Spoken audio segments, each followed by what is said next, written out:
Сархад савнаасаа бусдыг үлдээлнэ гэдэг манай улсад аянгийн харуулт илдээд байгаа нэг зүйл анхаарлын төвд байдаг гол асуудал бол архиталт архитан согтуурах, архинд хит дондох өвчин манай улсын толгойн өвчин болоод байгаадаа хинч марахгүй үзье. Монгол улсын насанд хүрсэн хүн амын 51.2% нь архины хамааралтай болсон бол эрэгтэйчүүдийн 22% нь, эмэгтэйчүүдийн 5% нь архин дондох эмгэгтэн болсон нь дэлхийн үзүүлэлт статистикаас даруй 3-4 дахин үзүүлэлттэй гарсан байхамаа.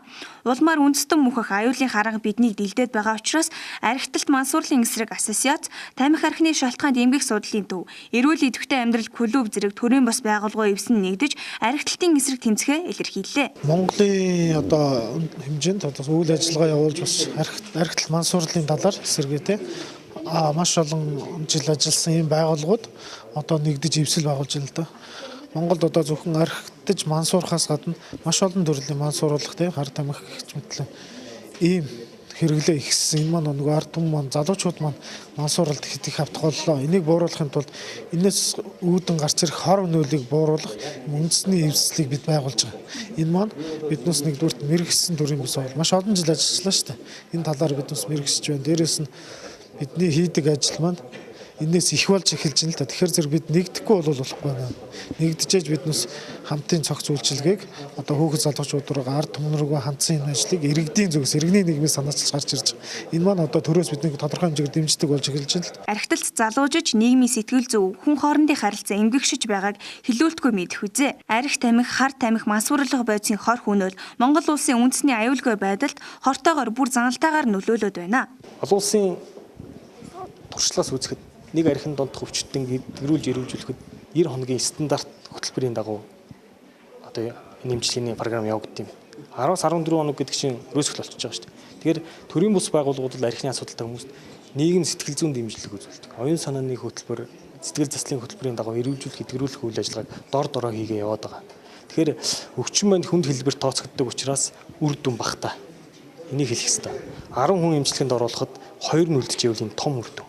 Тэгэхээр хүмүүс бол зүгээр харуулал гарах хэрэгтэй, харуулал болох хэрэгтэй гэж ойлгоод байдаг. Тэгэхээр 10 хүний 2 хүний наваад үлдээ 2 хүний цаана гिचнээ гэр бүл байх ах トゥ хамаатан садан эрүүл сарвал 50 амьдралд эргэж болж байгаа. Энийг бас бодож үзэх, хэмжиж үзэх шаардлагатай ерөөс. Арх хэтрүүлэн хэрэглэж буй хүмүүс сэтгэл зүй эмгэгтэй байдгаас гадна өнөөгийн бидний амьдарч буй нийгэм ихээхэн нөлөөж буйг өгөөсгөх аргагүй юм а. Хаал байн тэнд согтуу хүлчүү согтуурсан хүмүүс, хаан дэлгүүр байн тэнд арх тамхи борлуулах цэг байдаг нь арх гэдэг гашуун ундааг уух гол зур шалтгаан болоод байгаа юм а. Арх согтууруулах ундааг борлуулах үйлчлэгээний цэгийг багасгаж, улмаар архины хэрэглээг багасгах нь төрөөс хийх зүйл бус иргэн хүний хариуцлага, ёс суртахуунтай холбоотой гэж хэлж болох юм а. Монголын ард түмний үндэсний аюулгүй байдалд ирж байгаа энэ зовлон Монгол хүний эрүүл мэндийн аюулгүй байдалд ирж байгаа энэ зовлон эдгэрүүлдэг дэлхийн олон улсын туршлагыг, хөгжингүй орнуудын туршлагыг Монголыг хөрсөн дээр бид нар авчир тавихын тулд олуулан байх хэрэгтэй байна.